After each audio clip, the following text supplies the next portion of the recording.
Le char Abrams est l'un des engins de guerre les plus précieux de l'armée américaine. Il s'est d'abord fait un nom lors de l'opération Tempête du désert, pendant la première guerre du Golfe entre l'Irak et une coalition de nations dirigée par les États-Unis. Juste en dessous de 2000 d'entre eux ont été déployés pour faire face à la moitié de chars T-72 que le despote irakien Saddam Hussein avait importés de l'Union soviétique, de la Tchécoslovaquie et de la Pologne. Les T-72 étaient pilotés par les hommes de la garde républicaine d'élite de Saddam, surnommés les Lions de Babylone. Le M, un A, un Abrams, un design beaucoup plus récent que les chars T-72 démodés, a montré sa supériorité sur son adversaire fabriqué par les soviétiques. En attaque, l'Abrams était absolument imbattable. Contrairement à leurs adversaires, ils utilisaient la technologie d'imagerie thermique et des télémètres laser afin que leurs puissants canons de 120 mm puissent tirer avec précision et de loin, même par mauvais temps et faible visibilité. Cela peut être mieux illustré lors de la bataille de Medina Ridge entre la première division blindée américaine et la division blindée Medina de la garde républicaine fédérale irakienne. L'engagement a commencé lorsque la 2e brigade blindée irakienne, positionnée sur une pente sablonneuse, a été attaquée sans préavis par la 2e brigade de fer américaine. Tirant à une distance de près de 3000 mètres, les obus à sabots d'uranium appauvri de l'Abrams ont mis environ 2 à 3 secondes pour atteindre leur cible, délivrant un coup si puissant qu'ils ont pu traverser le couvert de sable irakien pour marquer des coups directs et dévastateurs. Manquant de la même technologie d'imagerie et de portée, les impuissants T-62 ne pouvaient rien faire d'autre que de tirer à l'aveuglette en retour et espérer le meilleur. Le résultat a été qu'en l'espace de 15 minutes, la plupart des chars sur la crête de Medina ont été mis hors service par des explosions catastrophiques, qui ont projeté des tourelles jusqu'à 12 mètres dans les airs. Ayant dévasté l'ennemi et réduit leur armure en épaves fumantes, les Américains ont reçu l'ordre d'avancer pour prendre l'initiative, avec les chars avançant en unisson depuis la ligne. Les Irakiens épuisés ont été impitoyablement écrasés par davantage de tirs d'uranium appauvri provenant du canon principal, ainsi que par des tirs supplémentaires provenant de mitrailleuses Browning de calibre 50. La vitesse du M1 Abrams signifiait qu'en peu de temps, ils étaient à moins de 600 mètres de leur cible, alors que les Américains victorieux se rapprochaient. Ils ont été accueillis par une vision de chars T-72 et de véhicules de soutien fumants, détruits et abandonnés, ainsi que par des soldats irakiens, sous le choc des bombardements, levant les mains en signe de reddition. Lorsque les combats ont cessé, la première division blindée américaine avait détruit environ 190 chars et 130 véhicules d'infanterie blindés.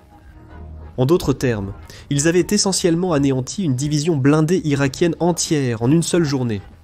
Le reste de la guerre a suivi ce modèle. À la fin du conflit, plus d'un Abrams avait été perdu par des tirs amis que par des actions ennemies. Développement. La performance stellaire d'humains. Un Abrams dans la guerre du Golfe contre les chars soviétiques aurait été extrêmement satisfaisante pour ceux qui étaient impliqués dans le concept initial du nouveau char. C'est parce que le projet a été initialement lancé dans les années 70, par crainte que les chars de l'armée rouge ne soient technologiquement supérieurs. Le programme XM1 a commencé en janvier M 973 sous forme de concours de design entre Chrysler et General Motors. Les deux entreprises devaient vérifier la conformité de leurs propositions aux critères de l'armée américaine. La guerre de Yom Kippour de 1973 entre Israël et une coalition d'États arabes dirigée par l'Égypte et la Syrie a eu une influence majeure sur ces critères. Au cours de ce conflit, les chars israéliens blindés d'acier conventionnel ont été décimés par un missile anti-char à haute explosivité soviétique, désigné par l'OTAN comme un anti-tank, 3AG. Par conséquent, le XM1 a dû être équipé de l'armure multicouche Chobham développée par les Britanniques. Cela incorpore des céramiques et d'autres matériaux non métalliques sur le dessus de l'acier qui le rendent plus résistant contre les missiles thermiques.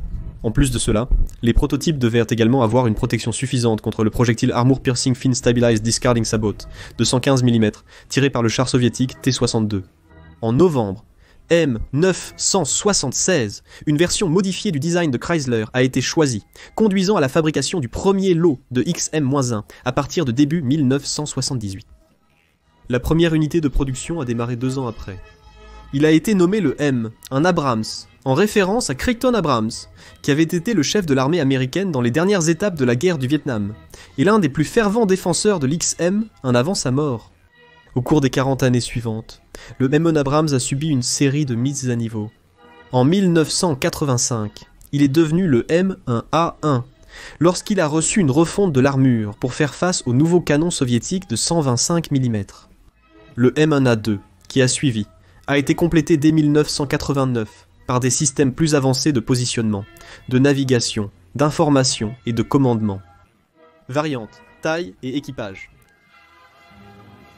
De nos jours, le corps de chars de l'armée américaine est principalement composé de M1A, 1SA, M1A, 2M, P52 et M1A, 2MUP, 53 Abrams. Le M1A, 2 mesures, 11 pieds, 9 ou 3 mètres 65 de large, 9 pieds 4 ou 2 mètres 88 de haut, 25 pieds 9 ou 7 mètres 92 de long, et pèse environ 69 tonnes courtes américaines, soit 63 000 kg. Il est opéré par un équipage de 4 personnes, un commandant, un tireur, un chargeur et un conducteur. Armement et protection. L'armement principal du M1A2 est un canon à âme lisse de 120 mm, M256, capable de tirer une variété de projectiles perforants et anti-chars.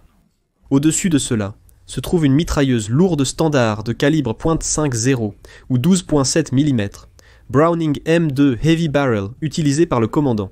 Et à droite, et à gauche de celle-ci, se trouvent des mitrailleuses M2 140 de 7.62 mm, actionnées par d'autres membres de l'équipage. Il dispose également d'un lance-grenade fumigène à barillet M, 256 installés de chaque côté de la tourelle. D'autres écrans de fumée peuvent être déployés par un système supplémentaire situé dans le moteur.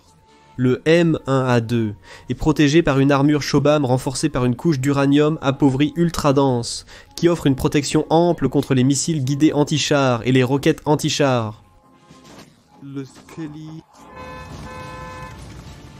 Le M1A2 est propulsé par un moteur à turbine à gaz AGT 1500. Avec cela, il a une portée de combat maximale d'environ 264 miles ou 425 km et une vitesse maximale de 42 miles par heure ou 68 km/h. Il est également capable de traverser de l'eau à une profondeur maximale de 6 pieds 6 ou 2 mètres. Une autre capacité intéressante est qu'il peut franchir tout obstacle vertical jusqu'à une hauteur de 3 pieds 4 ou environ 1 mètre. Le M1A2 dispose d'un certain nombre d'accessoires qui en font un prédateur de champ de bataille efficace. Premièrement, son système d'imagerie thermique, qui est connecté à tous les viseurs de canon, peut agrandir un champ de vision étroit jusqu'à 10 fois et un champ de vision large jusqu'à 3 fois. Combiné avec un télémètre laser calculant la distance, cela permet une identification de cible plus facile et rapide. Ajoutant à cette létalité est l'assemblée de la poignée de contrôle du commandant. Une caméra mobile est reliée à ceci, contrôlable par le commandant. Une fois l'ennemi localisé, le commandant peut faire pivoter automatiquement les canons vers la cible en appuyant sur un bouton. Le char est également protégé contre toutes les formes de guerre nucléaire, biologique et chimique par un système de défense NRBC. Cela fournit des masques respiratoires, avec de l'air filtré, et augmente la pression interne du char pour empêcher l'entrée de poussières radioactives et d'éléments. Performance sur le champ de bataille du XXIe siècle. Maintenant que c'est réglé, examinons son comportement lors de conflits récents. Au XXIe siècle, ils ont vu beaucoup d'actions en Irak, où ils ont principalement soutenu des opérations de contre-insurrection. Des centaines d'entre eux ont même pris part à l'invasion terrestre initiale de l'Irak par les États-Unis lors de l'opération Iraqi Freedom. Pour faire face à la menace, des engins explosifs improvisés, ou engins explosifs improvisés, la flotte d'Abrams a été équipée de brouilleurs, d'engins explosifs improvisés, qui perturbent le signal radio, à distance souvent nécessaire pour les détonner. Ils ont également été renforcés avec plus d'armure sur les côtés et le ventre pour faire face à des mines iraniennes plus sophistiquées, appelées Explosively Formed Penetrators, ou EFP. En revanche, ils n'étaient pas aussi fortement présents en Afghanistan car le terrain rocheux et difficile du pays ne leur convient pas, donc seulement 16 ont été envoyés là-bas fin 2 M10. L'autre grand conflit du XXIe siècle auquel ils ont participé est l'actuelle guerre Russie-Ukraine. En octobre 2023, les États-Unis ont achevé un transfert de 31 chars M1A1 aux forces armées de l'Ukraine. Cependant, les Abrams n'ont pas eu l'impact escompté. En avril 2024, les Ukrainiens les ont retirés car trop d'entre eux étaient détectés et détruits par des drones russes. De plus, étant un modèle plus ancien, de nombreux équipages se sont plaints de ne pas avoir une armure suffisamment bonne pour contrer les dernières armes. Si son expérience en Ukraine est une indication, il semble que le M1 Abrams ne se soit pas bien adapté à un champ de bataille moderne, qui dépend de plus en plus de véhicules volants, avec ou sans pilote, pour accomplir la tâche. La section transversale du Leopard 2 Main Battle Tank en Allemagne a acquis une réputation pour ses designs impressionnants de chars, quelque chose qui a continué bien après la Seconde Guerre mondiale. Pendant la guerre froide, avec la peur des chars soviétiques, causant plus d'une nuit blanche, les ingénieurs allemands ont développé le Léopard 2, un char de combat principal, qui non seulement pouvait tenir tête à l'armure soviétique, mais est encore utilisé aujourd'hui comme l'épine dorsale de nombreuses forces blindées à travers le monde. Développement. Le développement du Léopard 2 a débuté au milieu des années 60, après que l'Allemagne ait équipé ses forces du char de combat principal Léopard. Bien qu'étant un char solide, il est à peine entré en service, lorsque des rapports de renseignement ont indiqué que les soviétiques étaient en train de développer un char qui utiliserait un puissant canon principal de 125 mm, le T-64. Rapidement, le développement d'un concurrent au nouveau design soviétique a débuté. Le plan initial était un projet conjoint entre l'Allemagne de l'Ouest et les États-Unis, ce qui a conduit à 14 prototypes du MBT-70. Malgré cela, des désaccords sur les spécifications, ainsi que des dépassements de coûts, ont conduit à l'annulation du projet. Les Américains ont ensuite conçu ce qui deviendrait le M1 Abrams. Le fabricant ouest-allemand Krauss-Maffei a commencé le développement du nouveau char de manière indépendante, et après une longue série d'expériences, les premiers prototypes de ce qui deviendrait le Léopard 2 étaient prêts pour les tests en 1972. Après quelques années supplémentaires de tests, le Léopard 2 a été officiellement approuvé par le gouvernement ouest-allemand en M977 et est entré en service en M979 dans ses variantes. Le Léopard 2 a été en service continu dans l'armée allemande et d'autres armées pendant près d'un demi-siècle, et pendant ce temps, il y a eu de nombreuses variantes, chacune avec des modifications qui incorporaient les dernières innovations technologiques. Le modèle de base est désigné le Léopard 2 A0, et la majorité des sous-variantes sont étiquetées de A1 à A7, chacune voyant des changements dans l'armement, l'équipement de communication, l'optique, les systèmes informatiques ou toute autre modification. Il existe également une version opération de soutien à la paix, qui a été modifiée pour la guerre urbaine, comme avoir un canon plus court, des armes non létales, et une protection plus complète. Il y a également eu des expériences pour équiper le Léopard avec un canon principal de 140 mm plus grand, qui a été désigné le Léopard 240. Il existe aussi des variantes pour former et récupérer des véhicules. Le Léopard 2 est utilisé par de nombreuses autres nations qui ont modifié le char pour leur propre doctrine et objectifs, comme le Léopard 2A finlandais, qui est utilisé pour déminer, et le Pioneer Panzer III Kodiak, un véhicule d'ingénierie sans tourelle utilisé par la Suisse. Une version A8 du Léopard 2 a été présentée au public pour la première fois en mai 2 M23 et sera la dernière version de ce véhicule de longue date. Dimensions. Le Léopard 2 a 6 à une longueur de 32 pieds, y compris le canon principal, une largeur de juste plus de 12 pieds et une hauteur d'environ 8 pieds. Il pèse 68 tonnes, bien qu'il soit important de noter que c'est la version 2 à 6, et la taille exacte peut varier considérablement en fonction de la variante spécifique. Armement. La conception initiale du Léopard 2 était axée sur l'utilisation d'un puissant 120 mm, conçu pour détruire tout ce que l'Union soviétique pourrait lui opposer. Les versions antérieures utilisaient un canon stabilisé, Rheinmetall L44, tandis que les versions ultérieures utilisaient le L55 plus long, qui donnait au projectile une vitesse initiale plus élevée. La capacité standard de munitions est de 42 obus, stockés dans la tourelle et la coque. Le Léopard 2 dispose également de 2 mitrailleuses MG3 de 7.6, 2 mm, version mise à jour de la mitrailleuse Maschinengewehr 42. L'une est coaxiale au canon principal, l'autre est sur le dessus de la tourelle. La version A7 est équipée d'un système de contrôle des armes internes permettant de tirer la mitrailleuse de tourelle depuis l'intérieur du char. L'armure du Léopard 2 a considérablement évolué au fil du temps. Le char utilise une double couche de protection appelée armure espacée.